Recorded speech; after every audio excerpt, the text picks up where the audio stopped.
નમસ્કાર મિત્રો, સ્વાગત છે આપ સૌનું। હું છું વિજય સર, મારી વિદ્યાસારથી ચેનલમાં। મિત્રો, આજે એક નવા ટોપિક સાથે આપણે મળ્યા છીએ।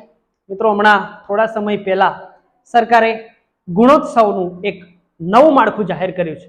આપણને સૌને ખબર છે કે છેલ્લા 2009 થી પ્રાથમિક શાળાઓની અંદર અને છેલ્લા 1 વર્ષથી માધ્યમિક અને ઉચ્ચતર માધ્યમિક શાળાઓની અંદર ગુણોત્સવ ચાલે છે। પરંતુ આ ગુણોત્સવનું હવે ત્રીજી વખત એનું નવું સ્વરૂપ આવ્યું છે। તો એના અનુસંધાનમાં ઘણી બધી બાબતો આપણે શાળાઓએ જાણવી જરૂરી છે, આચાર્યએ જાણવી જરૂરી છે, શિક્ષકોએ જાણવી જરૂરી છે અને જે લોકો શિક્ષણ વિભાગની જુદી જુદી વર્ગ 3, વર્ગ 2 કે વર્ગ 1 ની પરીક્ષાઓ આપવા માંગતા હોય એમણે ગુણોત્સવનું નવું માળખું જાણવું એ ખૂબ જરૂરી છે। એટલે આમાં મહત્વની બાબતોની આજે આપણે ચર્ચા કરવાના છીએ। ગુણોત્સવ 2.0 અથવા 2.0 પણ આપણે કહી શકીએ છીએ 2024-25 ના અનુસંધાનમાં આજે આપણે વાત કરવાના છીએ। દરેક બાબત જે છે એ આપણે પ્રશ્નોત્તરીના માધ્યમથી અહીંયા સમજવાના છીએ। તો આપણે શરૂ કરીએ ગુણોત્સવ 2024-25। મિત્રો, અહીંયા સૌથી પહેલા આપણને પ્રશ્ન થાય કે શિક્ષણની ગુણવત્તા સુધારવા માટે સરકારશ્રી દ્વારા એક નવીન પહેલ કરવામાં આવી હતી અને એના અનુસંધાનમાં ગુણોત્સવ નામનો કાર્યક્રમ શરૂ કરવામાં આવ્યો હતો। અને એ કાર્યક્રમ ક્યારે શરૂ કરવામાં આવ્યો હતો? તો અહીંયા 2008, 9, 10 અને 11 આવા પ્રશ્નો પરીક્ષાની અંદર પૂછાય છે। એટલે ખાસ યાદ રાખીશું, અહીંયા વર્ષ 2009માં ગુણોત્સવની શરૂઆત રાજ્યની સરકારી પ્રાથમિક શાળાઓની અંદર થઈ હતી। હવે બીજો પ્રશ્ન છે કે રાજ્યમાં ગુણોત્સવ 2.0 નવું વર્ઝન એની શરૂઆત ક્યારે થઈ? તો મિત્રો, 2009 થી શરૂ થયેલો ગુણોત્સવ 2018 સુધી ચાલ્યો, બરાબર છે, અને 2019 ની અંદર એનું નવું સ્વરૂપ આવ્યું। એટલે ગુણોત્સવ 2.0 આ જે છે એ 2019 ની અંદર। આ બે પ્રશ્નો ખૂબ જ મહત્વના છે।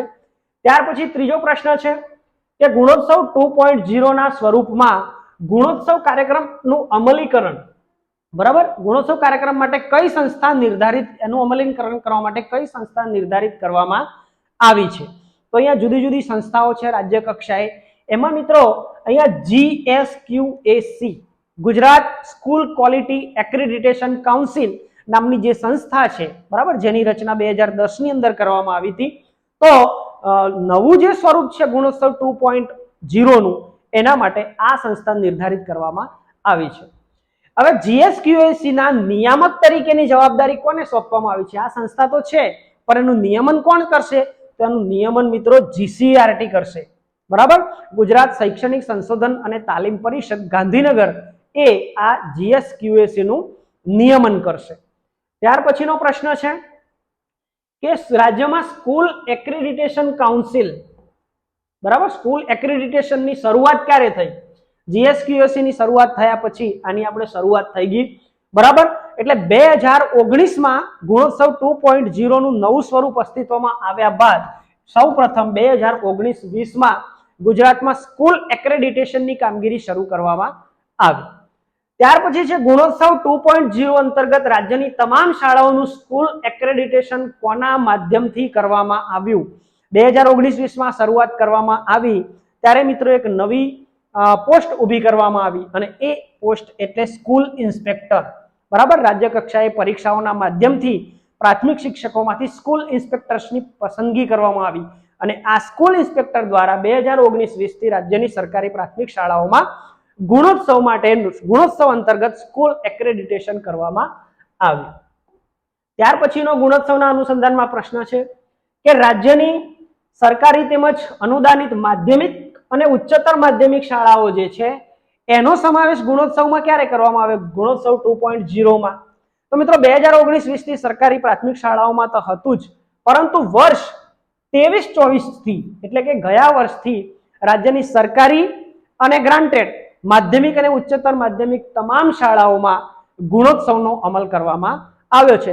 એટલે અહીંયા ગુણોત્સવ 2.0 ના 4 રાઉન્ડ પ્રાથમિક શાળાઓમાં અને 1 રાઉન્ડ જે છે એ રાજ્યની માધ્યમિક અને ઉચ્ચતર માધ્યમિક શાળાઓમાં પણ પૂર્ણ કરવામાં આવ્યો છે।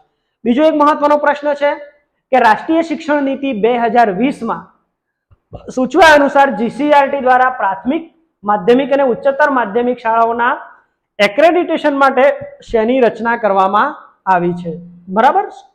હવે આ 4 વસ્તુ છે, GSQAC તો છે જ, પરંતુ એ અંતર્ગત એક નવી રચના કરવામાં આવી છે અને તે એટલે સ્કૂલ એક્રેડિટેશન ફ્રેમવર્કની રચના કરવામાં આવી છે. સરકારી અને ગ્રાન્ટેડ એ બધી શાળાઓ જે છે, બરાબર, પ્રાથમિક, માધ્યમિક, ઉચ્ચતર માધ્યમિક, એના એક્રેડિટેશન માટે સ્કૂલ એક્રેડિટેશન ફ્રેમવર્કની રચના કરવામાં આવી છે.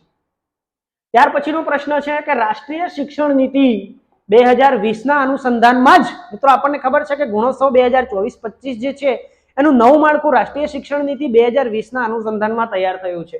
એટલે એની કેટલીક વાતો જે છે એ રાષ્ટ્રીય શિક્ષણ નીતિ 2020 માં કરેલી છે. એટલે અહીંયા લખ્યું છે કે પ્રકરણ 8 જે છે standard setting and accreditation for school education, આ નામનું એક 8મું પ્રકરણ છે રાષ્ટ્રીય શિક્ષણ નીતિ 2020 ની અંદર. હવે એમાં શું કહ્યું છે, શાલેય શિક્ષણની ગુણવત્તા સુધારવા માટે કેટલીક ભલામણો કરવામાં આવેલી છે. આ ભલામણોના સંદર્ભમાં નીચે પૈકી કયું વિધાન સાચું છે? મિત્રો આવા જ પ્રશ્નો પરીક્ષાઓની અંદર હવે પૂછાય છે, બરાબર. 3-4 પ્રકારના વિધાનો આપેલા હોય, કયા સાચા છે કયા ખોટા છે એ આપણે નક્કી કરવું મુશ્કેલ હોય છે. એટલે અહીંયા મેં એવા પ્રશ્નો બનાવવાનો પ્રયત્ન આપણને મહાવરો થાય એના માટે કરેલો છે. અહીંયા કઈ કઈ ભલામણો કરેલી છે?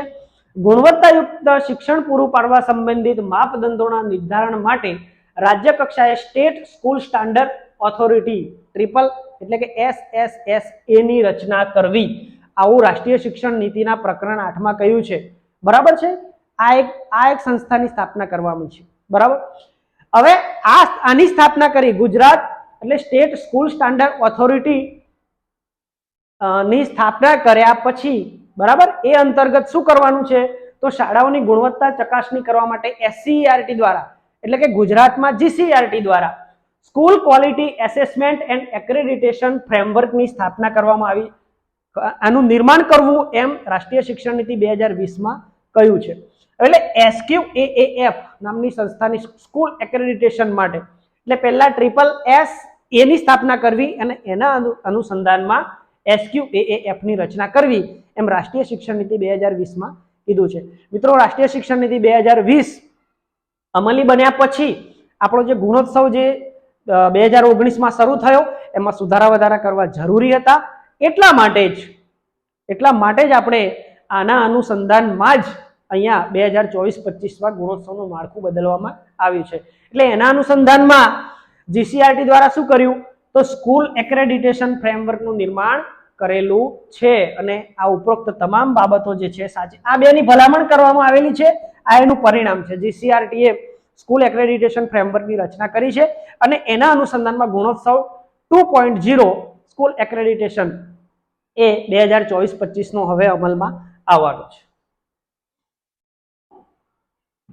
ત્યાર પછીનો પ્રશ્ન છે કે રાષ્ટ્રીય શિક્ષણ નીતિ 2020 માં શાળા કક્ષાએ સ્વમૂલ્યાંકન માટે નીચે પૈકી શાની અપેક્ષા રખાય છે? મિત્રો રાષ્ટ્રીય શિક્ષણ નીતિ 2020 માં ઘણી બધી જોગવાઈઓ કરવામાં આવી છે. એમાંની આ મહત્વની વાત છે કે શાળા કક્ષાએ શાળા માટેની જવાબદારી શું છે તો ઓટોનોમી, સ્વાયત્તતા. બીજી વાત એકાઉન્ટેબિલિટી એટલે કે શાળાની જવાબદારી, જવાબદેહિતા અને ટ્રાન્સપરન્સી એટલે કે પારદર્શિતા. આ ત્રણેય બાબતો જે છે એ શાળા કક્ષાએ સ્વમૂલ્યાંકન માટે અપેક્ષા રાખવામાં આવી છે. એટલે આ સ્વમૂલ્યાંકન સંબંધી વાતો છે એ આપણે યાદ રાખશું. શાની ભલામણોને કેન્દ્રમાં રાખીને વર્ષ 2024-25 થી સ્કૂલ એક્રેડિટેશન કાર્યક્રમ એક નવી અમલીકરણ યોજના સાથે અમલમાં મૂકવામાં આવશે, જેની આપણે વાત કરી રહ્યા છીએ. મિત્રો મેં અગાઉ પણ ચર્ચા કરી એમ રાષ્ટ્રીય શિક્ષણ નીતિ 2020 માં આ વાત કરવામાં આવી છે. એટલે એની ભલામણોના આધારે જ આપણે હવે વર્ષ 2024-25 થી ગુણોત્સવ 2.0 ને એક નવા રૂપમાં આપણે કરવા માટે જઈ રહ્યા છીએ. ત્યાર પછીનો પ્રશ્ન છે કે વર્ષ 2024-25 થી પ્રાથમિક શાળાઓમાં ગુણોત્સવ 2.0 એટલે કે સ્કૂલ એક્રેડિટેશન કયા મુખ્ય 4 ભાગોમાં વિભાજિત કરવામાં આવ્યા છે? મિત્રો અહીંયા આપણે હવે ગુણોત્સવ 2.0 2024-25 નું નવું માળખું શું છે એને આપણે સમજવાનો અહીંયા પ્રયાસ કરશું. તો મિત્રો અહીંયા નવા માળખામાં ફ્રેમવર્કને 4 ભાગોમાં વહેંચવામાં આવ્યું છે. એમાં પહેલો ભાગ છે સ્વમૂલ્યાંકનનો છે, શાળાએ જાતે કરવાનું છે. બીજો ભાગ CRC કોઓર્ડિનેટર દ્વારા મૂલ્યાંકન છે. ત્રીજો ભાગ જે છે એ ડેટા આધારિત મૂલ્યાંકન છે અને ચોથો ભાગ છે એ ક્રોસ વેરિફિકેશનનો છે. બરાબર છે. આ 4 ભાગોની અંદર હવે ગુણોત્સવ 2.0 2024-25 થી થવાનો છે. સ્વમૂલ્યાંકન હેઠળ સ્કૂલ એક્રેડિટેશન ફ્રેમવર્કમાં સમાવિષ્ટ પ્રક્રિયામાં નીચે પૈકી કઈ બાબતોનો સમાવેશ થાય છે? હવે આ 4 બાબતોને આપણે સમજવાનો પ્રયાસ કરીશું. પહેલો ભાગ જે છે સ્વમૂલ્યાંકન. તો સ્વમૂલ્યાંકનમાં કઈ બાબતોનો સમાવેશ થાય છે? બરાબર, તો આ બધી બાબતો છે. જો આ ભાગમાં ફ્રેમવર્કના 20% હિસ્સાનો સમાવેશ થાય છે. 100% મૂલ્યાંકન કરવાનું છે, એમાંથી 20% મૂલ્યાંકન કેવી રીતે કરવાનું છે? સ્વમૂલ્યાંકનથી. શાળા દ્વારા સ્વમૂલ્યાંકન કરી રાજ્ય કક્ષાએ ડેટા સબમિટ કરાશે. સ્વમૂલ્યાંકન કોણ કરશે? જે તે શાળા જ કરશે. અને પછી એ શું કરશે? એનો ડેટા જે છે એ ઓનલાઈન રાજ્ય કક્ષાએ જુદા પ્લેટફોર્મના માધ્યમથી સબમિટ કરશે. સ્વમૂલ્યાંકન કરવાની જવાબદારી કોની? તો શાળા કક્ષાએ આચાર્યની, મુખ્ય શિક્ષકની, હેડ ટીચરની રહેશે. અથવા તો શાળા કક્ષાએ એક મૂલ્યાંકન સમિતિ બનાવીને પણ સ્વમૂલ્યાંકન કરી શકાય. શિક્ષકો વગેરેને લઈને એક સમિતિ બનાવવાની અને એ બનાવીને સ્વમૂલ્યાંકન કરી શકાય. આ 4 બાબતો જે છે એ સ્વમૂલ્યાંકનના સંબંધમાં સાચી છે, જેને આપણે યાદ રાખીશું. ત્યાર પછીનો પ્રશ્ન છે કે બીજો ભાગ એનો જે છે સીઆરસી કોઓર્ડિનેટર દ્વારા મૂલ્યાંકન. તો સીઆરસી કોઓર્ડિનેટર દ્વારા જે મૂલ્યાંકન થાય છે એમાં કઈ કઈ બાબતોનો સમાવેશ થાય છે? તો સંબંધિત સીઆરસી કોઓર્ડિનેટર દ્વારા વર્ગખંડ અવલોકન પ્રક્રિયા. મિત્રો આ વસ્તુ આજે પણ થાય છે. સીઆરસી કોઓર્ડિનેટર એના ક્લસ્ટરમાં સમાવિષ્ટ જે શાળાઓ છે એ શાળાઓની અંદર અઠવાડિયામાં મિનિમમ 1 વાર જાય છે અને તે વર્ગખંડ અવલોકન કરે છે. હવે આ વર્ગખંડ અવલોકન અલગ રીતે, મતલબ એ જ રીતે કરશે, પણ એનો ડેટા જે છે એ સબમિટ કરવાનો થશે. એટલે સીઆરસી ના વર્ગખંડ અવલોકન દ્વારા રાજ્ય કક્ષાએ સૂચિત પ્લેટફોર્મના માધ્યમથી રાજ્ય કક્ષાએથી એવું એક પ્લેટફોર્મ ઊભું કરવામાં આવશે કે સીઆરસી કોઓર્ડિનેટર વર્ગખંડ અવલોકનનો પોતાનો ડેટા જે છે એ રાજ્ય કક્ષાએ એ પ્લેટફોર્મના માધ્યમથી સબમિટ કરશે. આ ભાગમાં ફ્રેમવર્કના 20% હિસ્સાનો સમાવેશ થાય છે. પહેલા ભાગમાં પણ 20% હતું અને બીજા ભાગમાં પણ કેટલું છે? 20% જે છે મૂલ્યાંકન, એ મૂલ્યાંકન સીઆરસી કોઓર્ડિનેટર દ્વારા થશે. એટલે આ તમામ બાબતો સાચી છે. હવે ત્રીજો ભાગ જે છે રાજ્ય કક્ષાએ ઉપલબ્ધ થતા ડેટા આધારિત મૂલ્યાંકનનો છે. બરાબર, તો એમાં કઈ કઈ બાબતોનો સમાવેશ થાય છે? તો રાજ્ય કક્ષાની વિવિધ કચેરીઓને ઓનલાઈન સબમિટ કરેલા ડેટા. મિત્રો આપણે રાજ્ય કક્ષાની વિવિધ કચેરીઓ છે, ધારો કે વિદ્યા સમીક્ષા કેન્દ્ર છે, સમગ્ર શિક્ષા કચેરી છે, પ્રાથમિક શિક્ષણ નિયામકની કચેરી છે, મધ્યાહન ભોજનના ડેટા છે, જીસીઆરટીમાં કેટલીક બાબતો ઓનલાઈન કરીએ છીએ.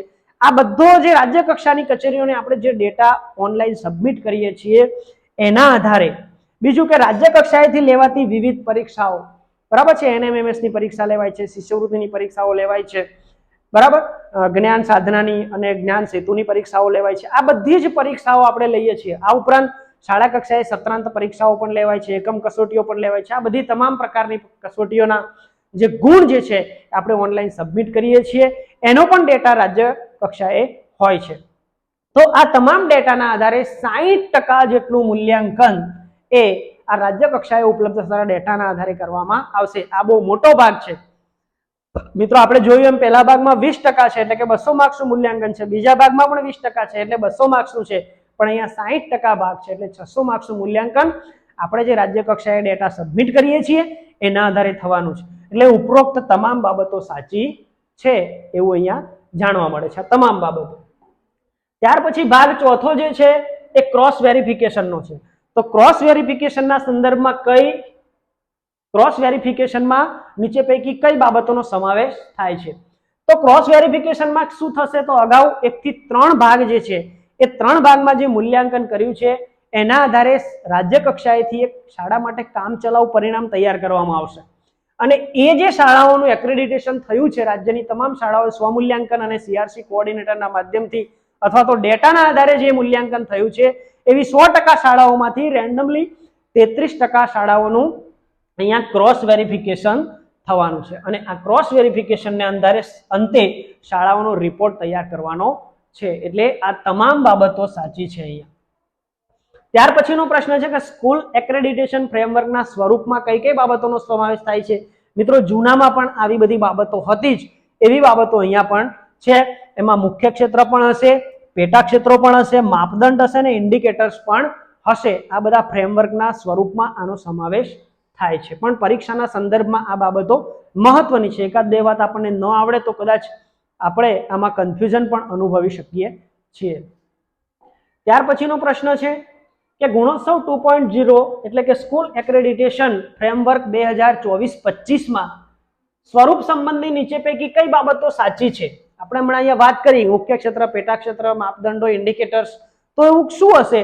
તો અહીંયા આ નવું જે છે માળખું એમાં 5 મુખ્ય ક્ષેત્રો છે, 17 એના પેટા ક્ષેત્રો છે અને 67 એના માપદંડો છે, બરાબર છે? એટલે આ તમામ બાબતો સાચી છે, યાદ રાખીશું 5, 17 અને 67 એ ફ્રેમવર્કમાં, એ માળખામાં આ ફ્રેમવર્ક ગોઠવવામાં આવેલી છે.